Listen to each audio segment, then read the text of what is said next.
Hello everyone, and welcome to today's bite-sized webinar on Instagram for B2B companies. As always, this webinar will be recorded and shared with you after the session, so just sit back and relax. So it's easy to think of Instagram as being a more natural fit for B2Cs. After all, especially when you're selling a product, it's really easy to showcase it in a variety of beautiful situations and capture a lifestyle that appeals to the customer. Currently, Instagram has over 400 million active users and over 60% of users log in daily, making it an incredibly engaged network, second only to Facebook in that respect. So how do you, as a B2B company, tap into that network successfully? I'm going to share today 7 techniques with examples of strategies that you can employ. Number 1, quotes. Quotes are incredibly powerful across all social media platforms. Image apps like Buffer's Passle tool, which I've listed the URL for just there in that window, have been created specifically to make quote sharing easier and more beautiful. You can go down the typographical route as Magnetic Web have done here on the upper left, and also Jelena Lewis on the bottom right. And you can make the writing really stand out. You can also take a leaf from KPMG and include a photo of the person involved, which makes it easier to relate to. And then I've also included a Passle example here, where I went for the image of someone unique to illustrate the words. And as you can see, we put a semi-transparent box over the busy image to make the text still readable. As far as the choice of texts go, you can use inspirational or arresting quotes, as some of these examples do. I used one of our examples to also show you how you can pick an extract from a longer article to draw attention to it. It doesn't have to all be inspirational. Technique number 2, who is your business?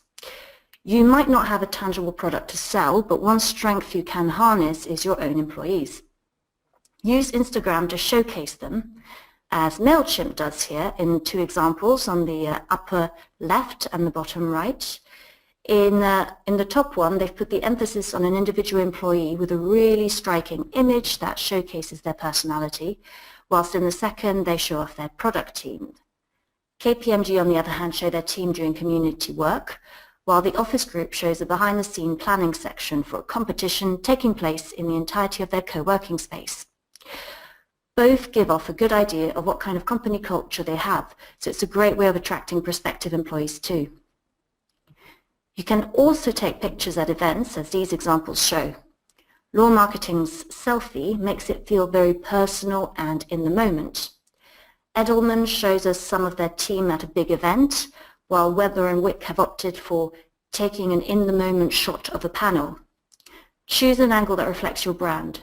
So Law Marketing's emphasizes the personal touch and is quite spontaneous, while Edelman and Weber and Wick's are more aspirational. Speaking of aspirational, this is point number 3. Another technique is to use Instagram to sell a lifestyle as reflected by your business. Instagram was originally about sharing pictures that were made beautiful through their filters, so do take advantage of these. The office group is a co-working space, and naturally they have lots of beautiful shots of their buildings, and you can see an example there on the top left. WeWork, one of their competitors, go even more aspirational in this example by sharing the image of an ideal working space. Meanwhile, MSL Group shares us a fantasy of brainstorming. Note that WeWork localized their post, which has proven to get 79% more engagement. It's not always appropriate to use localization, but if you're going to take pictures in and around your office or at events or at client meetings, for instance, do harness this. Another approach is to tap into the interests and lifestyle aspirations of your clients. Fortis Lawyers, on the top left, for instance, have a focus on luxury brands. MSL Group are sharing a behind-the-scenes shot of a racing driver on the top right. PR agency Exposure on the bottom right. They're tapping into their audience's interest in graphic design, while social media maven Peg Fitzpatrick has an Instagram account dominated by pink and beautiful images. These might seem like deviations, but your audience is more likely to double tap an image they find visually appealing than one that isn't. So spend some time considering the best way to capture a moment. 4. Be informative. Your Instagram can also be an opportunity to educate your audience by sharing facts and statistics. I would recommend restricting yourself to one fact or statistic per post rather than cramming too much information. One option is to keep it short, perhaps even text-free in the image, and then using the caption area to expand, as Jelena Lewis does, for example, here. 5. Be funny. Humor is another way to appeal to audiences, and some accounts like Legal Cheek are infamous for it. Here they are, on the left, tapping into the zeitgeist by naming their Pokemon after judges, earning them 420 likes and numerous comments.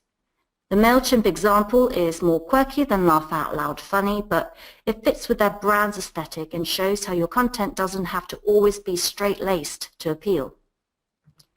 6. Testimonials. You could also use your Instagram account to showcase testimonials from clients and other success stories. Here you can see that Pickle Marketing featured positive feedback, while Jelena Lewis has shared a screenshot from a happy client. Note that she does say she had permission from her client, which you should obtain too, particularly if it's in personal correspondence. If you have any video testimonials from happy clients, you could also convert them into short clips for Instagram. Last but not least, hashtags. If you're not using them, then you're missing out, as they are the easiest way for people outside of your circle of contacts to find you. Try and aim for 11 relevant hashtags per post. You can also hashtag emoji, by the way, so that's something worth considering. If you want to really ensure visibility, select a location as well as hashtags. You can also tag another user into your picture if you want them to see it. I would use this tactic sparingly and only when you think they'll actually find it relevant rather than annoying. I'd recommend including hashtags separately to your caption or even in a comment so as not to clutter your caption's message. I've actually shared a link just there below of top professional services marketing hashtags in case you're not sure what kind of hashtags to use. They also work for Twitter and Google+, as well as Instagram. And finally, just a few bonus tips to finish off. Use a single dominant color. Some research has shown that blue is particularly powerful compared to red. Photos still engage more than videos on Instagram. That might still change, but at the moment that is very much the case, so still have a strategy that focuses on static images. The best times to post are apparently Mondays and Thursdays at any time except 3 to 4 p.m. in your time zone, but your audience might be different, so don't be afraid to experiment and test it out. And finally, use an if this then that recipe to share your Instagram pictures to Twitter. If you don't know what if this then that is, just go to that URL that I've copied in there. What it does is it means that every time you post an image on Instagram, it will then share it to your Twitter. So for instance, this is an image that we shared on our company Instagram, and then a minute later it appeared on our Twitter, and we made some interesting contacts as a result of that. So it's definitely worth doing. Okay, so that's it. If you've missed the beginning of this webinar, don't worry, it's been recorded and I will be sharing it all with you. I hope this was helpful. Please send me an email or tweet us if you have any questions about Instagram. Thank you.